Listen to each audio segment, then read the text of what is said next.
Viana Bolon. Teh izin bacakan koritanya ya, Bu. Mari. Iya. Ibu saat ini berada sebagai kepala publikasi ya Bu di LPPM Universitas Pamulang ya Bu. Iya, Bu. Ya, kemudian Ibu sarjana S1-nya lulus dari Universitas Sumatera Utara, Departemen Fisika. Kemudian untuk S2-nya atau magisternya dari Chung Yuan Christian University. Ini di Wuhan bukan Bu? Bukan. Di Taiwan. Di Taiwan. Oh, beda ya. Oke. Kemudian organisasi pengalaman organisasinya itu cukup banyak sekali, termasuk publikasi ya Bu. Ibu sudah melakukan publikasi sejak tahun 2013 sampai yang terakhir itu, wah tahun 2018-nya banyak sekali. Ini yang Scopus ya Bu ya? Iya Bu. Nah, yang paling terakhir itu tahun 2020 itu tentang the effect of magnetic nanofluids ya Bu ya. Ini di heat and mass transfer. Ini jurnal Scopus juga Bu? Iya, itu Q2. Oh, Q2. Alhamdulillah. Berarti total ada sekitar 20-an ya Bu ya yang sudah terskopus. Yang Scopus 11 itu 11. gabungan sama yang nasional. Oh, oke. Terima kasih Bu. Bisa sekali nih Bu untuk publikasinya. Jadi mungkin hari ini Ibu bisa berbagi Bu dengan kami semua, Bapak Ibu dosen, bagaimana cara melakukan publikasi di Scopus. Kepada Ibu, waktu dan tempatnya saya persilakan Bu.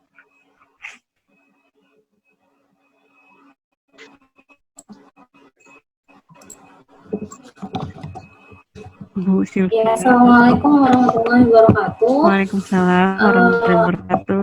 Mungkin kalau untuk Scopusnya, WOS-nya gitu itu udah banyak ya dibahas dari narasumber-narasumber sebelumnya. Jadi di sini lebih ke teknis sih ya, kita akan bahas karena ada permintaan langsung dari Pak Ali harus bahas tentang penulisannya. Jadi di sini akan bahas penulisannya kayak apa sih sebenarnya yang namanya paper gitu ya. Dan ini sebenarnya berdasarkan pengalaman sama ada beberapa referensi terkait yang sudah dipelajari. Jadi sama-sama belajar aja. Nah, untuk persiapan, apa sih yang mau dilakuin sebelum kita nulis paper gitu ya? Yang pertama itu kita harus tahu target level jurnal internasional yang mau kita tuju gitu ya. Nah, di narasumber yang sebelum-sebelumnya udah jelasin antara Q1, 2, 3, 4 gitu. Apa yang mau ditargetin gitu, kenapa harus ditargetin? Karena gini, semakin tinggi level jurnal yang harus kita tuju atau yang mau kita tuju berarti harus semakin dalam pembahasan ataupun semakin bagus paper yang harus kita buat gitu. Jadi kalau misalnya penelitian kita novelty-nya nggak kuat banget gitu atau ininya apa namanya pembahasannya kurang dalam gitu ya, jangan coba Q1 gitu. Kita coba dulu yang paling bawah gitu ya. Dan untuk kalau mau belajar ya silakan, kalau mau dari bawah juga nggak apa-apa gitu. Tapi kalaupun memang mau dari atas, seperti dari Q1 dulu gitu, kalau saya pernah coba dari Q1 dulu malahan. Jadi udah ditolak-tolak-tolak, sudah mentalnya udah kuat untuk ditolak-tolak-tolak, baru keterima gitu. Nah, tapi kalau memang mau dari awal dulu, di bawah dulu, mau proceeding dulu gitu, terutama yang memang targetnya untuk dapetin ID Scopus, ya silahkan. Dari proceeding juga lebih gampang untuk dapat ID Scopus. Terus yang kedua, kita harus mengumpulkan jurnal-jurnal terkait dan terbaru sebanyak mungkin. Jadi kalau misalnya kita udah nentuin nih, oh kita harus, saya mau publish di jurnal heat transfer misalnya kayak gitu. Nah, usahakan cari referensi-referensi dari jurnal tersebut, gitu ya. Terus sebanyak mungkin dan usahakan juga itu yang terbaru. Jadi minimal yang terbaru itu kalau bisa 5 tahun belakangan gitu ya. Sebenarnya kalau untuk referensi, ada juga beberapa jurnal yang tidak harus tahun-tahun terbaru gitu. Tahun-tahun lama juga nggak apa-apa, terutama kalau yang dia review letter gitu. Tapi kalau memang bisa yang terbaru juga itu lebih bagus gitu. Dan kebanyakan general jurnal itu mintanya yang terbaru. Nah, terus baca referensi. Baca referensi itu sebanyak mungkin dan tentukan beberapa referensi yang dominan. Maksudnya gini, nanti di introduction itu kan ada state of the art-nya. Nah, dari referensi yang dominan ini kita harus pilih beberapa yang jadi dominan dan akan kita ulik nantinya di introduction. Di sini nanti bakalan lebih banyak gitu yang diambil atau yang disitasi dari paper itu gitu. Nah, terus mengikuti template pasti ya. Jadi kalau misalnya kita udah jelas, oke, kita maunya di transfer, nanti mereka ada author guideline-nya, template jurnalnya seperti apa, itu harus diikuti semuanya. Kalau enggak, bisa otomatis sudah ditolak duluan. Terus yang kelima, penulisan referensi yang dituju seperti apa gitu. Kalau memang dia mintanya IEEE, ya pakai IEEE. Kalau dia mintanya Nature, ya Nature gitu ya. IOP, pakai IOP gitu ya. Nah, terbantu kalau misalnya kita pakai aplikasi referensi kayak Mendeley ataupun Zotero gitu ya. Terus menghindari plagiarisme dan usahakan tidak mempublish paper yang hampir sama, hanya berbeda. Misalkan kadang kita mau gini ya, ada jurnal nih sudah kita publish gitu, terus kita mau tambah, kita ulang lagi gitu, yang tadinya misalnya contoh misalnya barium hexaferrit ditambahin apa gitu ya, ditambahin Ni, terus kita mau coba lagi, udah publish tuh satu, terus kita buat lagi barium hexaferrit ditambahi Al gitu, itu kan hampir mirip. Jangan coba untuk di yang lain gitu papernya. Kalau memang sudah terbit di paper yang satu, kita terbitin lagi di paper yang itu juga, di jurnal yang itu juga yang sama gitu. Supaya takutnya kadang kita kan ada memakai apa namanya, kayak gambar, data sebagai pembanding gitu ya.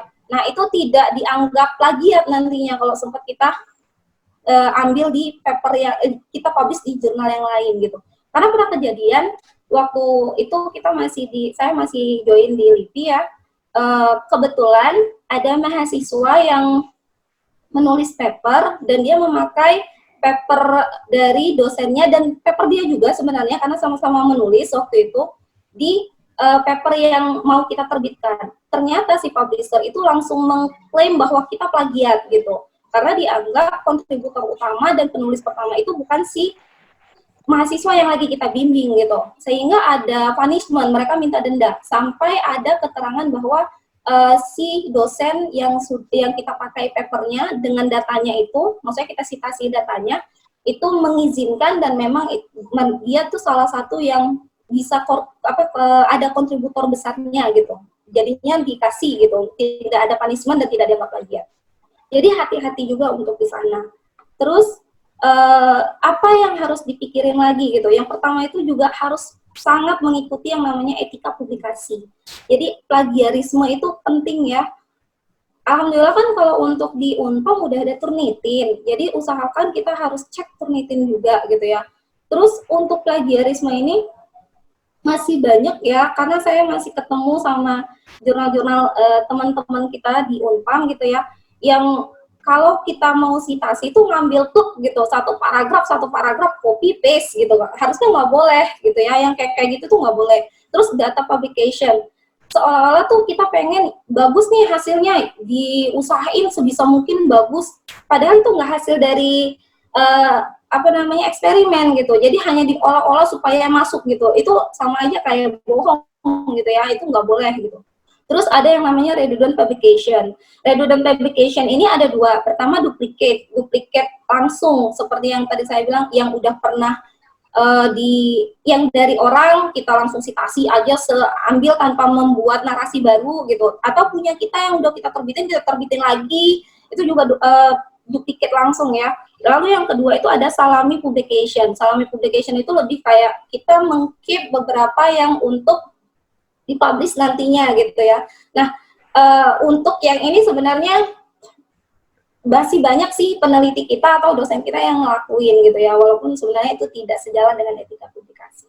Jadi caranya supaya tidak atau menghindari plagiarisme ini, supaya tidak plagiat gitu ya, kita tuh boleh mengambil, boleh membandingkan, tapi harus menggunakan kalimat kita sendiri. Jangan sampai kita ngambil plek punya orang gitu ya. Terus, nah sekarang masuk ke struktur KTI. Apa sih yang ada di KTI? Pastinya ada title, ada author ya, institusi, emailnya gitu ya, ada abstrak, keyword, introduction, ada literatur review, tapi terkadang nggak ada, dan kebanyakan nggak ada. Ini jadi kalau diminta aja. Terus ada material dan metode, ada result and discussion, ada conclusion, dan ada ucapan terima kasih, ya, ada acknowledgement gitu. Nah, untuk yang pertama title gitu. Nah, title itu usahakan itu benar-benar jelas, spesifik gitu ya, dan tidak mengandung kata ambigu. Jadi kalau misalnya jangan panjang yang bertele-tele gitu. Kalau misalnya kita punya objek gitu, material ini mau divariasiin apanya gitu.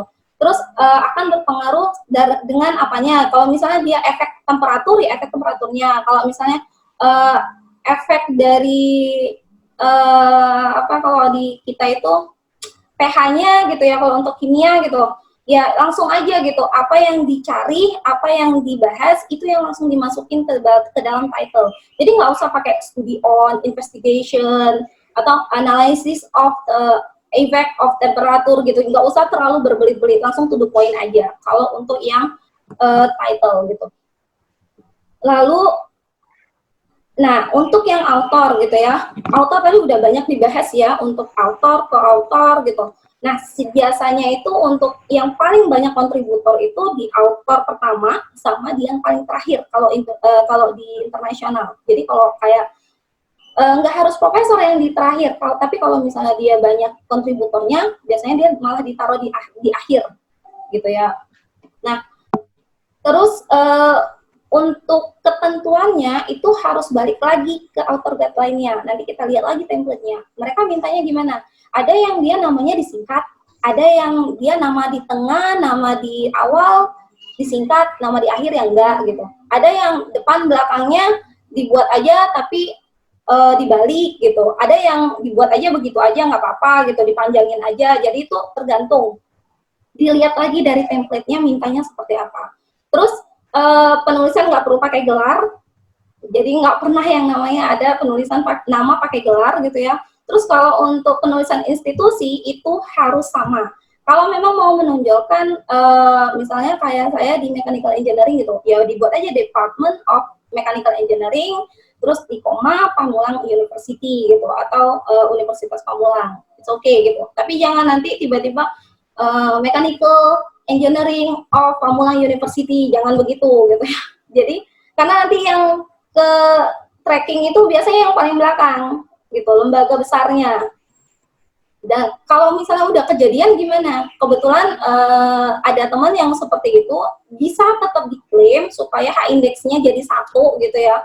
Tapi nunggunya juga lama. Kita harus ke Scopusnya email, terus dibalasnya mungkin bisa sampai 6 bulanan gitu ya. Baru dibales, terus baru dikerjain lagi, butuh waktu proses lama sekali, dan sayang H-index-nya jadinya.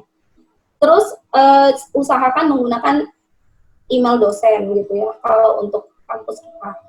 Terus ini salah satu contohnya ya, biasanya kalau untuk kalau untuk yang co-author itu sama nama pertama itu biasanya mencantumkan email ya.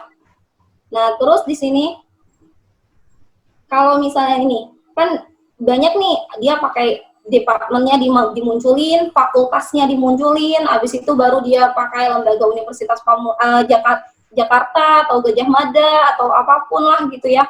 Kalau yang LIPI ya LIPI gitu, kalau kita silahkan aja gitu. Tapi tetap jangan dipanjangi pakai kata-kata penghubung gitu kalau untuk yang namanya kampus gitu atau lembaga gitu ya. Lalu kita masuk ke abstrak. Apa sih isinya abstrak gitu? Abstrak itu sebenarnya rangkuman dari semuanya, isi dari si papernya kita gitu. Ada background, ada aim, method, result, sama conclusion gitu ya. Nah, ini salah satu contoh dari paper ya. Ini dari dosen di UGM juga. Nah, dia munculin background di sana. Habis itu ada aim-nya gitu. Ada indis tadi dia ngapain gitu. Terus ada metodenya gitu. Metode ini nggak perlu panjang sebenarnya. Lebih seperti nunjukin apa yang mau kita eksekusi atau apa alat yang mau kita pakai gitu untuk mendapatkan datanya gitu. Itu harus jelas juga di sana. Nanti ada resultnya juga gitu ya. Terus resultnya ini nggak perlu sampai ada pembahasan kenapa dan kenapanya, nggak perlu. Nanti ada tempatnya sendiri gitu. Terus ada conclusion gitu. Conclusion ini bisa isinya lebih kayak ini berhasil nggak sih dan bisa dipakai kemana sih gitu. Nah, itu dimasukin untuk conclusion di bawahnya. Tapi ada juga kayak ini ya, paper saya itu bareng sama kebetulan beliau itu pembimbing saya waktu S1, Pak Anggit gitu ya. Backgroundnya nggak ada, tapi yang lain ada. Jadi kalau background itu boleh tidak ada, kalaupun mau dibuat silahkan dan itu bagus gitu ya. Tapi kalau untuk method, result sama conclusion itu wajib ada gitu ya. Jadi ini perlu diperhatikan dan harus hati-hati bahwa abstrak itu yang pertama kali dilihat sama reviewer. Jadi anggapan bahwa abstrak bagus, paper bagus itu masih tetap ada gitu. Jadi kalau misal di abstrak yang jadi pertama kali poin untuk dibaca itu udah jelek, biasanya udah langsung ditolak. Nah, jadi ini catatannya ya, yang pertama itu rangkuman, kalau abstrak itu rangkuman dari paper, usahakan dia tidak berparagraf-paragraf, karena hanya satu paragraf, banyak katanya nggak lebih dari 300 kata, semakin sedikit semakin bagus, tapi harus ada isi yang bagus gitu ya. Terus statementnya, SPOK-nya harus jelas, terus nggak perlu yang namanya footnote, karena itu semuanya hasil dari kerja kita yang di abstrak, jadi nggak boleh ada referensi orang lain di sana. Usahakan singkatan-singkatan seperti etc. yang maksudnya yang umum-umum itu nggak usah ada gitu ya. Dan usahakan keyword, untuk keyword itu menggambarkan dari jurnalnya kita gitu. Terutama ya gampangnya cari aja di abstrak gitu ya. Dan harus semenarik mungkin. Nah, ini untuk keyword. Jadi kalau mau keyword itu gampang, untuk cari di title bisa, untuk di abstrak bisa. Biasa keyword ini dipakai kalau misalnya gini, kalau saya mau cari, misalnya nanti saya cari natural rubble gitu ya, yang keluar itu nanti bakalan paper kita atau salah satunya gitu. Jadi semakin bagus keywordnya, akan lebih gampang membuat paper kita muncul untuk disitasi orang, untuk dibaca orang kalau sudah publish gitu ya. Lalu introduction, masuk ke introduction. Introduction itu isinya apa sih? Introduction itu isinya yang pertama ada background. Jadi background di sini kita nyeritain tuh, kayak misalnya yang mau dibuat apa gitu. Oh, kita mau buat nanofleet itu apa, lebih banyak dijelasin seperti itu ya, masih general sekali sebenarnya. Lalu yang tadi saya bilang, ada yang namanya state of the art. Nah, state of the art ini di sini referensi dominan yang saya bilang tadi itu berlaku gitu. Maksudnya gini, kayak di sini di Azizian tahun 2014 gitu ya. Ini tuh dibahas dengan baik gitu di sini ya. Kenapa? Karena dari perbandingan, oh si Azizian ini udah melakukan hal seperti ini, variasinya di variasi.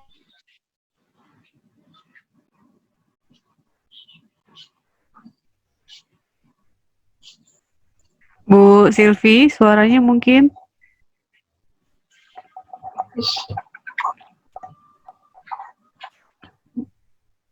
ada kendala teknis ya Pak Ali ya dengan Bu Silvi. Iya Bu, ya. kendala teknis. Oke. Jadi yang saya tangkap sampai saat ini adalah tadi yang pertama abstrak ya Pak. Abstrak itu kita harus benar-benar detail, karena yang pertama dilihat itu adalah abstrak oleh reviewer. Kemudian Bu Silvi masuk ke dalam introduction. Introduction ini menggambarkan state of the art. Jadi memang kalau penelitian itu biasanya awalnya selalu diminta sama dosen pembimbing itu state of the art-nya dulu. Ini state of the art-nya kemana gitu. Jadi beliau, oke, silakan Ibu. Maaf ya Ibu. Nggak apa-apa Bu. Ada yang telepon, keputus jadinya. Silakan Bu, lanjutkan Bu. Oke. Nah, setelah state of the art, jadi udah ketahuan nih, misalnya yang satu makanya yang udah pernah diuji yang ini gitu ya, di A, Ibu, di B, di C. Maaf ya? Bu, boleh di-share itunya materinya Bu? Oke. Maaf Bu. Oh iya. Ya, baik Bu. Udah kelihatan ya Bu? Di saya belum? Oh ya sudah. Terima kasih Bu. Yang di A, yang satu misalnya penulisnya udah pernah dia meneliti dan variasinya yang A, terus nanti ada yang B, ada yang C, ada yang D. Nah, kita dapatnya yang mana nih gitu. Nah, setelah kita tahu ada gap di sana yang bisa kita ambil, nah itu yang menjadi tujuan nantinya dari si penelitian kita gitu. Dan biasanya kalau untuk di introduction itu ada bacaan in this paper, atau kalau untuk purpose-nya the purpose atau the aim kayak gitu ya. Jadi kalimat-kalimat itu penting gitu, karena itu jadi statement-nya kita gitu. Jadi hipotesanya kita pertama gitu ya. Lalu setelah itu masuk ke material dan metode gitu ya. Jadi material metode ini isinya apa sebenarnya? Semua teknik-teknikan gitu ya. Dari teknik pemilihan sampel, misalnya teknik analisisnya seperti apa, teknik pengumpulan datanya seperti apa, atau kalau yang engineering mungkin ada desain gitu ya, eksperimentalnya seperti apa gitu, desainnya ditampilin, itu semua ada di material dan metode gitu. Nah, harus diingat tetap harus mencantumkan literatur review di sini. Jadi harus referensi itu tetap harus ada di sini. Nggak bisa serta-merta nggak ada review gitu ya, nggak ada literatur gitu di sini. Karena kan gini, kayak yang tadi udah kita lihat di awal ya di introduction. Sebenarnya kan tidak ada yang benar-benar pure novelty baru gitu terus kita eksperimen sendiri gitu, belum pernah dikerjain orang kan enggak. Jadi mungkin di step A, B, C, D, E, F gitu, itu semuanya masih sama tuh dengan orang lain. Tapi nanti di saat di G, itu berbeda punya kitanya. Atau di step selanjutnya berbeda lagi. Nah, sebenarnya dari pembandingan-pembandingan kayak gitu kan kelihatan tuh, oh ada keterbaruan jadinya. Yang orang lain hanya pakai di step ini, nanti step selanjutnya kita punya model kita sendiri gitu. Jadi tetap harus ada yang namanya literatur review gitu ya. Harus ada referensi di sana, tetap harus ada. Lalu apa sih yang jadi catatan ya? Catatannya tuh gini, kelihatan terkadang di paper itu metode dan material itu singkat, cuman ada beberapa jurnal itu yang minta suplementari gitu. Dia akan lebih membahas seperti apa desain atau cara kita untuk ngambil sampel, cara kita uji. Jadi usahakan kalau waktu penelitian itu kita punya logbook gitu ya, sehingga saat nanti ditanya detail gitu, kitanya nggak kelupaan, nggak ada yang step hilang gitu, karena kita nggak kelupaan kan sayang, padahal misalnya datanya udah bagus gitu. Terus usahakan juga dalam pengambilan data itu teliti gitu ya. Jadi kalau bisa berulang, nggak cuma 1, 2, 3 udah selesai gitu. Karena semakin banyak kita mengambil data, semakin banyak pengulangan, berarti errornya semakin kecil gitu. Jadi biasanya hal-hal yang kayak gitu juga jadi pertimbangan buat si reviewer gitu ya. Terus langkah-langkah harus sistematis dan biasanya dan harusnya itu menggunakan kalimat pasif kalau untuk di eksperimen metode gitu. Terus result dan discussion. Nah, apa sih yang ada di result dan discussion? Biasanya tuh paling banyak gambar gitu ya. Kita tuh paling senang nampilin gambar. Nah, tapi usahakan nampilkan gambar itu sebagus, seindah, dan sejelas mungkin gitu ya. Jadi legendnya, sampai skalanya itu semuanya bagus gitu ya. Terus jika datanya banyak, tampilkan dengan grafik, jangan pakai tabel. Karena itu akan wah, ngeliatnya terlalu banyak tabel gitu. Terus yang ketiga, usahakan kalau datanya sedikit, jangan sampai double data gitu. Jadi kalau misalnya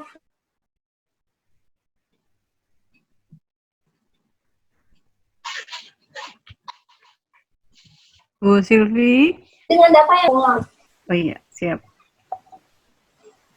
Tidak Tadi sempat mengulang. agak ini Bu, agak terpause sedikit. Silakan Bu, lanjutkan Bu. Oke. Nah, lalu perhatikan pola jurnalnya yang dituju. Balik lagi ya, kita harus baca lagi referensi dari jurnal yang mau kita tuju, sistemnya seperti apa gitu. Apakah dia setelah gambar langsung bahas, gambar langsung bahas gitu ya, atau seperti apa gitu. Jadi tetap arahkan ke jurnal yang kita mau tuju polanya bagaimana gitu. Lalu jangan sampai datanya bohong kayak yang tadi dipaksa-paksain supaya bagus gitu. Setelah itu menggunakan kalimat yang juga tidak berbelit-belit gitu ya. Nah, kadang bisa juga begini, ada beberapa paper yang dia untuk menampilkan gambar di satu figur dia hanya menampilkan satu gambar aja gitu. Tapi ada juga di jurnal yang lain nggak apa-apa tuh kalau misalnya dia buat A, B, C, D, E gitu untuk satu figur gitu. Tapi ada yang sama sekali tidak mempermasalahkan. Jadi diperhatiin lagi tetap gimana aturan-aturan dari si publishernya. Setelah itu masih tetap di result dan discussion, ini juga penting ya. Apa sih selain yang grafik-grafik yang harus dijelaskan di sana itu ya pasti hasilnya gitu. Jadi jangan sampai hasilnya bagus tapi analisisnya nggak bagus gitu. Jadi analisisnya itu harus dalam, analisisnya itu harus pakai logical science gitu ya. Contohnya gini, kayak misalnya di paper ini ya, masih di paper saya dengan profesor dan pembimbing saya, ini kan misalnya ada hasil nih di atas, nah kita tuh harus munculin alasan kenapa dia bisa seperti itu gitu ya. Kita harus cari tahu alasannya apa sih gitu. Tapi pastinya secara ilmiah dan itu tetap merujuk referensi lagi gitu. Jadi nggak serta-merta atas tanggapan kita sendiri gitu atau atas dasar ya hasilnya begini, udah begini gitu atau hanya menjelaskan ini naik, ini turun tapi tidak ada pembahasan sama sekali. Harus ada alasan kenapa dia bisa naik, kenapa dia bisa turun gitu. Bahkan kalau bisa dikasih data pendukung gitu ya. Terus jika hasil tidak sesuai, usahakan mencari alasannya gitu. Jadi jangan memaksakan seperti yang tadi, tapi lebih seperti gimana kalau misalnya ini datanya salah, bisa aja kita ulang lagi tuh. Kita ulang lagi penelitiannya. Karena kalau anomali biasanya ada step yang hilang atau step yang tidak sama gitu ya. Terus kalau misalnya memang sudah diulang masih begitu, berarti ada alasan yang harus dicari logikanya seperti apa gitu. Balik lagi ke referensi, dibaca lagi gitu. Nah, terus harus menjelaskan keterbaruan dan harus membandingkan hasil. Sebenarnya ini berkaitan gitu ya. Kan kalau keterbaruan itu bukan berarti harus sesuatu yang belum pernah dikerjain orang ya. Jadi kalau misalnya begini, di sini tuh ada contoh ya. Pada saat kita, di sini dia bilang penelitian ini hasilnya malah lebih bagus. The result had a good agreement with the previous research conducted siapa gitu ya penulisnya. Nah, dari kita ngomong bahwa punya kita lebih bagus daripada orang lain, itu sendiri udah keterbaruan sebenarnya. Jadi semakin banyak kita membandingkan riset kita dengan orang lain, dengan data orang lain, itu bagus gitu. Dari sana kita kelihatan bahwa paper kita ini sebenarnya lebih mutu atau lebih di bawahnya gitu. Termasuk ini ya, ini juga sama. Dia bilang kalau misalnya di sini hasilnya sama dengan riset sebelumnya gitu. Tetap balik lagi, semakin banyak pembahasan, semakin bagus, semakin dalam, semakin bagus. Jadi usahakan tetap memakai pembanding-pembanding referensi dari yang lain. Tidak serta-merta hanya sebatas menjelaskan terjadinya apa dan kenapa dari paper kita, tapi nggak membandingkan dengan orang lain. Lalu yang terakhir conclusion. Ada conclusion, ada acknowledgement. Kalau conclusion ini data diulang kembali, tapi tidak harus panjang lebar begitu ya. Lalu pastinya harus menjawab hipotesa kita yang di atas. Kalau memang ada yang terbarunya, silahkan disebutkan apa yang tadi lebih bagusnya di mana, gitu. Lebih baiknya di mana, itu bisa dijelaskan conclusion. Kalau saran ada, silahkan. Kalau memang nggak ada, ya nggak apa-apa, di skip aja gitu. Terus kalau acknowledgement gini, sebenarnya nggak hanya sebatas dana gitu ya, atau pada saat teknis sebatas ide pun, kalau memang namanya tidak ada di author gitu, ya udah kita boleh sebutkan dengan rasa terima kasih di sini gitu ya. Tapi kalau misalnya kita dapat dana, itu juga tetap harus disebut gitu ya, disebutkan. Dan biasanya begini, para reviewer atau para publisher, kalau misalnya dilihat ada dana, ada pendanaan dari lembaga lain, mereka akan beranggapan lebih kayak, berarti ini penelitiannya nggak main-main gitu, daripada kalau memang itu dana sendiri. Nah, jadi ini salah satu yang bisa mengangkat paper sebenarnya. Nah, terus ini untuk referensi ya, karena tadi kita butuhnya referensi itu dari yang bagus-bagus, sebisa mungkin bahasa Inggris semua ya, jangan pakai bahasa Indonesia, apalagi kalau udah targetnya jurnal internasional, ya banyak ya, ada ScienDirect gitu ya, ada Scopus, ada IEEE, kayak yang sudah dijelaskan sama narasumber kita yang sebelumnya. Lalu ini referensi untuk aplikasi referensinya, ya, yang udah pernah kita pelajari juga kemarin, ini Mendeley, dan sudah sampai di situ aja. Kalau ada pertanyaan silakan kembali ke Ibu Moderator. Terima kasih Bu Sylvie, alhamdulillah materinya luar biasa. Bapak Ibu ada yang ingin bertanya, boleh disampaikan secara langsung. Mungkin bisa raise hand atau bisa diaktifkan mode mute-nya untuk bertanya langsung dengan Ibu Silvi. Ya, alhamdulillah. Materinya benar-benar sangat teknis ya, Bu, dari kontennya jurnal tersebut. Nah, yang dari, ya, mohon maaf Bu, ada pertanyaan dari Boleh tadi. dari Ibu Dewi Nari. Silakan Ibu. Terima kasih atas waktunya. Pemaparannya cukup jelas, Bu. Cuman kadang kalau kita melihat ya, ini masuk ke pertanyaan, kadang kalau kita melihat dari jurnal-jurnal internasional itu, hipotesisnya itu tidak tampak. Maksudnya gini, hipotesisnya itu ada, istilahnya frameworknya tidak ada. Jadi kadang karena mereka banyak variabel yang terlibat,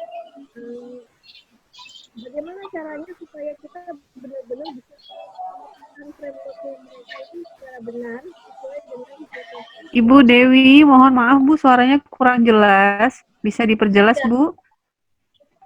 Gimana ini udah? Oh iya, sudah Bu, sudah Bu, sudah bisa jelas. Silakan Bu. Ya, saya ulang aja kalau gitu ya. Boleh Bu, mohon maaf ya Bu. Iya. Maaf ya, terima kasih atas waktunya. Begini Bu, yang saya tanyakan, kalau misalnya kita mereview jurnal internasional gitu ya, kadang hipotesisnya itu kan sampai banyak gitu ya, 6 sampai 8 begitu ya, tetapi tidak ada frameworknya gitu loh. Jadi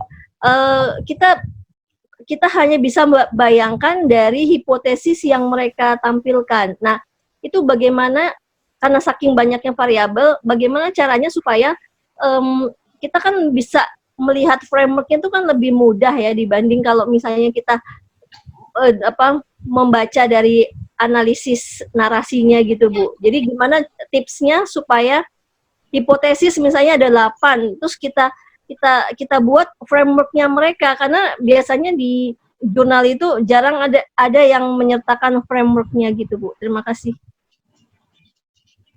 Langsung dijawab atau gimana ini Bu? Boleh Bu, boleh langsung dijawab Bu, biar nggak lupa. Silakan Bu. Sebenarnya kalau mau mencari itu balik lagi ke state of the art ya sebenarnya ya, mencari gap-nya kita tuh supaya kita gampang mencari untuk kita tuh mau nyela di mana sih untuk penelitian kita gitu ya. Jadi coba balik ke waktu membaca papernya, itu yang dibaca itu resultnya gitu. Jadi dari resultnya mereka apa sih yang udah mereka kerjain gitu. Terus kita tuh mau salah di mana gitu. Misalnya kita mau salah, oh karena variabelnya belum banyak, berarti kita tambahin gitu. Kita ambil variabelnya yang ini gitu.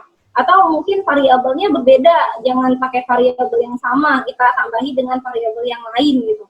Nah, jadi maksudnya mencari state of the art itu jangan kita merujuk ke hipotesanya mereka gitu, tapi lebih ke hasilnya mereka, apa sih yang udah mereka dapatkan gitu.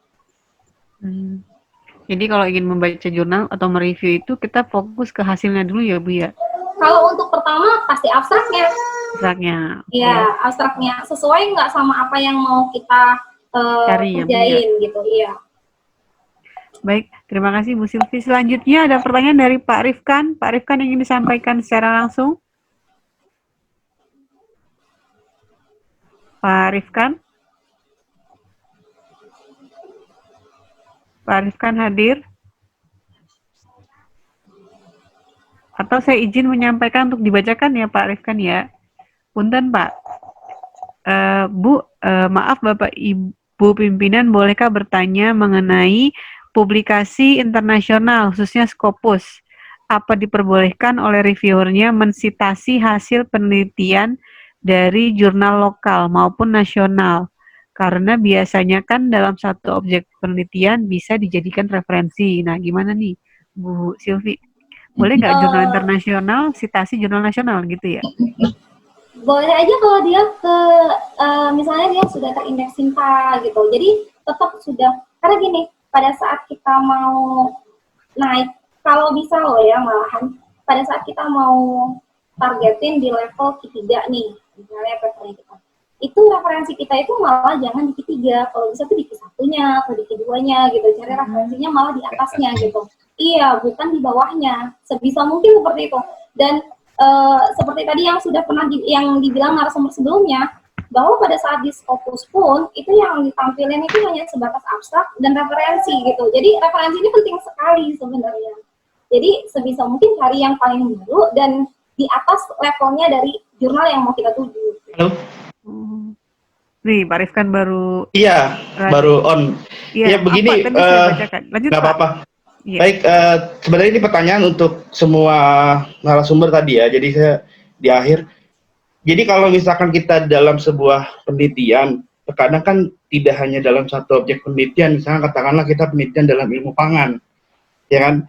Itu kan ada beberapa parameter, kemudian parameternya lebih ke misalkan ke masa simpan, itu kan bisa kita bagi beberapa hasil penelitian tersebut untuk dipublikasi. Katakanlah untuk publikasi pertama, misalkan 2 parameter secara fisik maupun biologi ataupun secara kimia.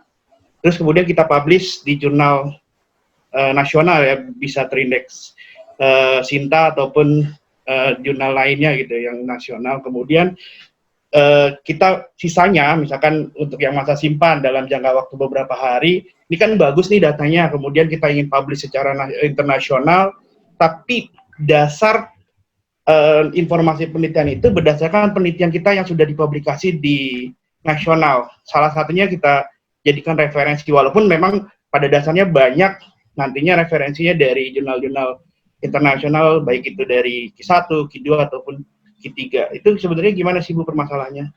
Boleh nggak sih? Boleh Pak, kalau untuk mensitasi punya kita sendiri, tapi sebisa mungkin jangan banyak-banyak. Jadi kalau ya, tidak banyak. Kalau hanya 1-2 paper yang sudah kita publish terus kita citasi lagi nggak apa-apa Bu. Malah bagus sih sebenarnya. Tapi sebagai dasarnya aja. Iya, nggak apa-apa Pak kalau itu. Jadi orang nanti si readernya ini akan membaca, oh jadi penelitian ini adalah penelitian lanjutan yang sudah dipublikasikan dari penelitian sebelumnya gitu kan. Gitu. Boleh, kalau kayak boleh, gitu ya? boleh. Kalau misalnya posisinya seperti itu boleh. Apalagi kalau itu paper kita sendiri, itu boleh. Tidak akan dipermasalahkan sama review internasional. Soalnya ya memang kalau untuk jurnal-jurnal yang terindeks Scopus, katakanlah Q1 atau Q2 ataupun Q3 ini, proses reviewnya tuh panjang tuh, bisa minimal 3 bulan, ya paling cepat 2 bulan atau 3 bulan lah, ya kan? Paling cepat ya setahu saya gitu kan. Cuma yang saya takutkan ini di reject gara-gara memang kita mensitasi dari penelitian yang berasal dari jurnal-jurnal nasional maupun lokal gitu. Enggak sih Pak, enggak ya? Kalau itu enggak. Cuman usahakan berbeda isi tapi ya Pak ya, jangan sampai yang udah pernah diterbitkan itu lagi gitu yang dipakai. Oh enggak, Ya. Cuma sebagai dasar aja ya, gitu kan. Sebagai dasar aja. Contoh misalkan, kalau kan tadi kan saya kan ambil contoh dari ilmu pangan, misalkan kita publikasi sudah publikasi itu di hari awal gitu ya, di hari kenal, terus kemudian kita mau publikasi internasionalnya dalam hal misalkan masa simpan gitu kan, beberapa hari kan gitu kan. Walaupun parameternya ya ada beberapa misalkan sama atau ada beberapa yang kita tambahkan gitu loh, yang belum terpublikasi di jurnal sebelumnya. Boleh Pak. Ya sudah, oke, baik, cukup. Ya, cukup Pak Rifkan. Ya, terima kasih semuanya. Ya, terima kasih Bu. Ibu, ada pertanyaan lagi Bu dari Pak Haji Edwin. Nah, ini Bu, pertanyaannya adalah, saya sebenarnya juga belum pernah ketemu nih, apakah di abstrak dapat digunakan kurva atau diagram untuk hasil paper? Saya sendiri belum pernah ketemu sebenarnya kalau ada abstrak yang ada kurvanya, tapi saya pernah ikut seminar yang menyatakan bahwa boleh, tapi boleh, ya, Bu? Dia tidak lebih dari 500 kata biasanya, jadinya seperti itu. Tapi balik lagi sebenarnya, kita balik lagi ke author guideline-nya ya, template dari si publisher yang mau kita tuju gitu, jurnal yang kita mau tuju, jangan nggak bisa semaunya kita gitu, balik lagi ke sana gitu, cara penyajiannya seperti apa. Nah, secara umum biasanya tidak ada yang kurva sama si grafik gitu ya di abstrak. Itu yang saya tahu. Oke, baik Bu. Untuk pertanyaan Bapak Ibu, ada yang ingin bertanya secara langsung disampaikan ke Ibu narasumber? Ada? Bu Cynthia. Siap, tadi Bu. Pertanyaan saya tuh kayaknya nggak terdengar jelas mungkin ya. Tadi iya, baik Bu, boleh saya. Iya, silakan Bu Dewi. tadi narasumbernya bilang state of art. Itu bukan itu yang saya tanyakan. Tapi Oh iya, yang saya tanyakan ini mohon maaf, iya, iya. bagaimana caranya kita membuat framework dari hipotesis yang ada di jurnal internasional. Karena biasanya kan dari jurnal itu ada 8 hipotesis. Nah, bagaimana caranya kita merangkai benar bahwa kalau kita melihat framework kan lebih mudah dipahami dibanding cuman narasi dalam hipotesis. Nah, itu maksudnya bukan state of art-nya. Mohon Jadi maaf. maksudnya hipotesa kitanya gitu ya Bu ya? Hipotesa Bukan, dari kita. hipotesa kan biasanya kan mereka merumuskan tuh hipotesa 1 sampai 8 misalnya. Nah, tetapi tidak ada gambaran frame of work-nya gitu loh, Bu. Nah, bagaimana caranya tipsnya dari hipotesis yang ada itu untuk dibuat framework-nya yang benar gitu, Bu. Mohon maaf tadi bukan state of art. Ibu di sosial ya Bu? Di manajemen, Bu. Saya belum pernah ketemu jurnal yang mungkin karena saya tidak pernah baca yang manajemen ya. Misalnya kalau misalnya biasanya di jurnal itu kalau kita mau ambil hipotesa gitu ya, hipotesa dari si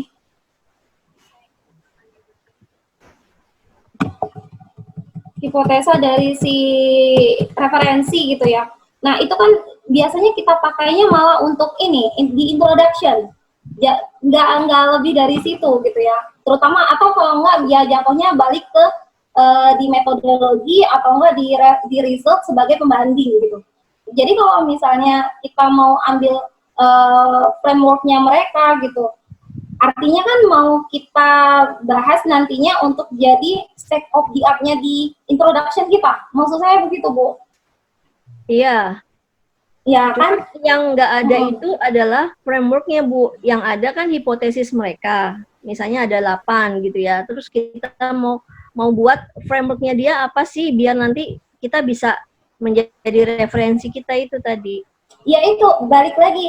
Kan hipotesa mereka kan berarti sebenarnya bukan hipotesa mereka yang mau kita bandingin, tapi yang jadi pembanding itu hasil dari mereka yang sudah diterbitkan mereka itu. Benar kan, Bu? Ya, cuman ya. kalau misalnya kita melihat frameworknya mereka itu kan lebih mudah dipahami, Bu. Dipahami, maksudnya keterkaitan misalnya antara variabel atau apa begitu lebih mudah dipahami kalau dengan gambar. Nah, biasanya kalau di jurnal internasional itu jarang mungkin tapi jarang yang mencantumkan frameworknya gitu loh dari hipotesis yang mereka ungkapkan itu. Kalau dibilang jarang menaruhkan hipotesis, malahan itu selalu ada di awal, Bu, di introduction gitu, kayak di in this papernya mereka pasti selalu ada itu. Tujuan mereka itu kan jadi hipotesanya mereka itu. Bukan, kalau misalnya dari diagram atau framework berarti di metodologi biasanya itu jadinya.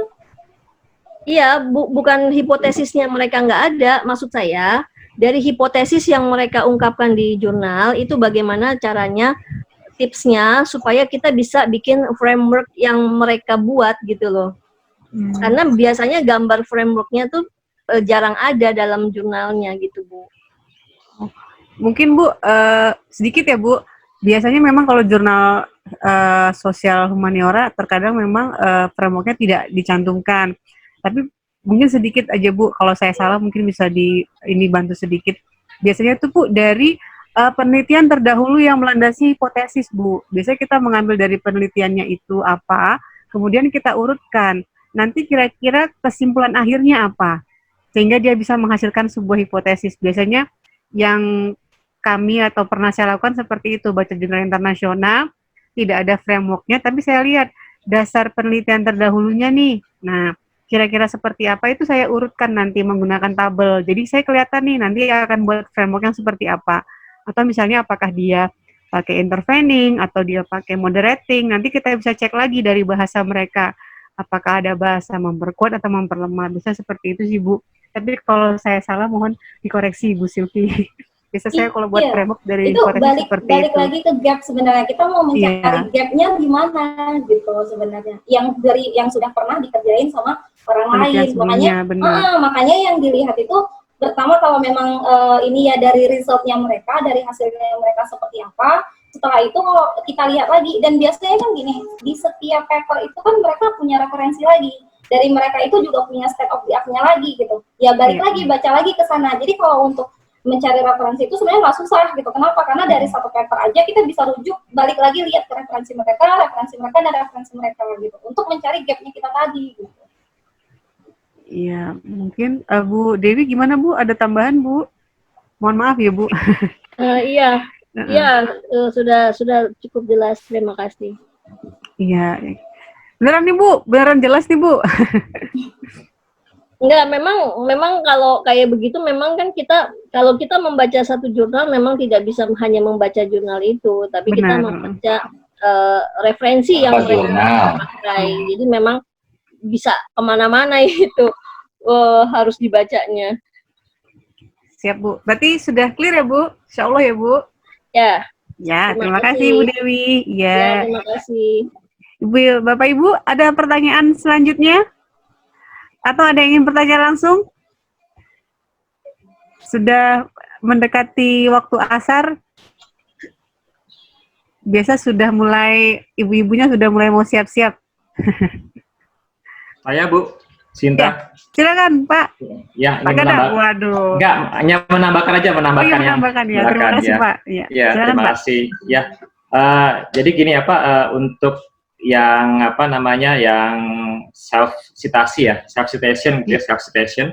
Ya itu memang saya tadi baca beberapa forum gitu kan, artinya ada yang antipati, ada yang pesimis dan sebagainya gitu kan. Artinya pada dasarnya self citation itu oke aja, tidak etis lah, ethical ya, oke aja.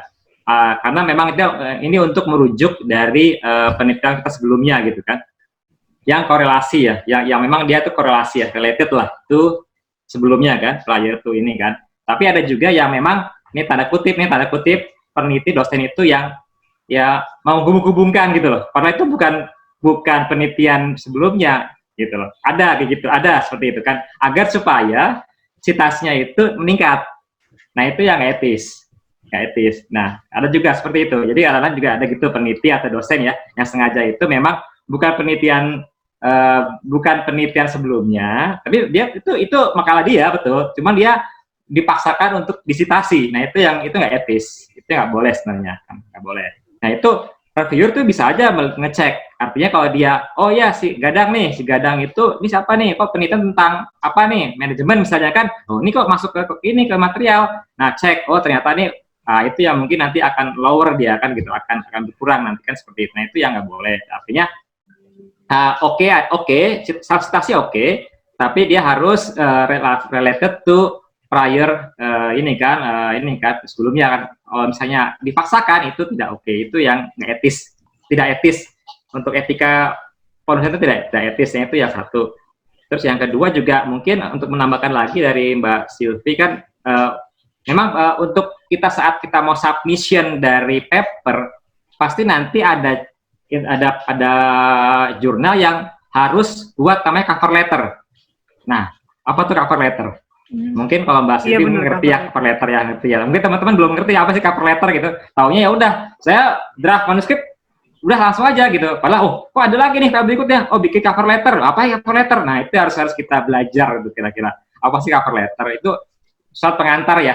Surat pengantar itu kalau kita buat proposal, hibah kan ada surat cover letter lah ya, surat pengantar gitu kan, kayak itu ya. Artinya surat pengantar itu ditujukan kepada editor gitu kan. Kemudian kita sebagai author gitu ya, dengan paper judulnya ini plus abstraknya, plus mungkin nanti afiliasi kita sebagainya gitu, seperti itu.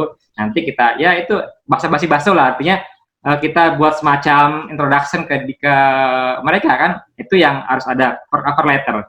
Rata-rata memang kalau untuk jurnal-jurnal yang Q3 ke atas itu ya, yang agak prestis sedikit lah gitu, itu harus ada cover letter. Itu penting, cover letter. Ada juga nanti ada namanya highlight itu penting, ada juga ada highlight, cover letter, ada juga ada ya graphic highlight seperti itu. Nah, itu nanti yang harus kita pelajari ya gitu kan. Selain juga nanti kita harus menyertakan misalnya draft manuskrip, itu penting. Nah, mungkin kalau untuk cover letter nanti bisa diskusi lagi lah nanti bagaimana cara membuat cover letter yang bagus. Artinya kan kita mempromosikan draft kita kan, itu yang harus kita berikan seperti itu. Nah, udah gitu aja sih, paling itu aja Mbak Silvi. Baik Pak, alhamdulillah masukan yang luar biasa Pak. Ya, sama-sama. Terima kasih Pak. Bapak Ibu, ada yang ingin bertanya kah? Terkait dengan materinya Ibu Silviana? Tidak ada? Baik. Oh ya, maaf Pak. Oh, Pak Udin maksudnya udah gitu ya Pak? Oke, cukup ya Pak. Kalau masa cucok gitu ya Pak. Oke, Bapak, mungkin ada beberapa yang akan saya simpulkan dari pertemuan yang pertama kali ya Pak dengan narasumber. Yang pertama adalah kalau penelitian itu kita bersama-sama. Jadi lintas prodi pun bahkan sangat dianjurkan. Dan kalau bisa itu yang pertama sekali kita lakukan adalah mendaftar proceeding internasional berbasis Scopus. Nah, itu yang sama-sama kita lakukan. Ataupun kalaupun kita ingin tidak proceeding, jurnal dimulailah dari Q1. Dari yang mudah dulu.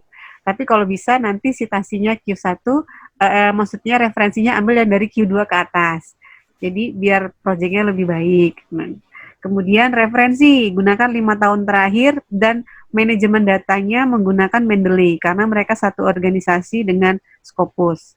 Selanjutnya yang paling penting juga junjung etika publikasi. Saya rasa juga sebagai seorang peneliti dan saya juga mungkin bisa sering berpesan kepada mahasiswa kita juga sebenarnya etika meneliti itu penting karena etika itu menunjukkan kita dari mana. Nah, itu Bapak Ibu. Selanjutnya juga abstrak. Abstrak itu tadi sudah dipaparkan dengan sangat baik dari mulai Pak MJ sampai Bu Silvi. Kira-kira konten yang paling penting itu apa dan maksimal 200 kata. Tapi boleh ternyata menggunakan kurva ya Bu. Saya juga baru dengar dan saya juga penasaran pengen lihat abstrak apa sih yang menggunakan kurva. Nah, selanjutnya juga analisis harus pakai logical science, dan yang paling penting tadi kata Pak Gadang juga cek jurnal policy. Jadi sebelum kita submit ke jurnal internasional, sekali lagi cek jurnal policy-nya mereka menginginkan seperti apa. Serta mungkin alasan kenapa harus Scopus, karena di dalam Scopus ada banyak reviewer yang berkualitas. Dan kalau kita direview dengan yang berkualitas, insya Allah hasil penelitiannya juga berkualitas. Semangat Bapak Ibu, tetap di rumah saja, walaupun lagi pandemi, tapi menjadi energi buat semuanya untuk bisa daftar, untuk bisa dapat ID Scopus. ID dulu ya Pak, lama-lama nanti jadi jurnal yang besar. Untuk teknis, kendala, nanti kita bisa konsultasi ke Bu Silviana, ke Bapak Ali juga, atau ke Bapak Ibnu Sina di LPPM. Kita welcome ya Pak terhadap penelitian dengan pertanyaan terkait dengan penelitian dan PKM selanjutnya. Saya sebagai moderator mohon maaf lahir batin apabila ada kesalahan kata atau perbuatan yang kurang berkenan. Kita akan bertemu kalau bisa nanti di kampus sama-sama sudah lewat pandemi. Amin. Wabillahi taufiq wa hidayah. Wassalamualaikum warahmatullahi wabarakatuh.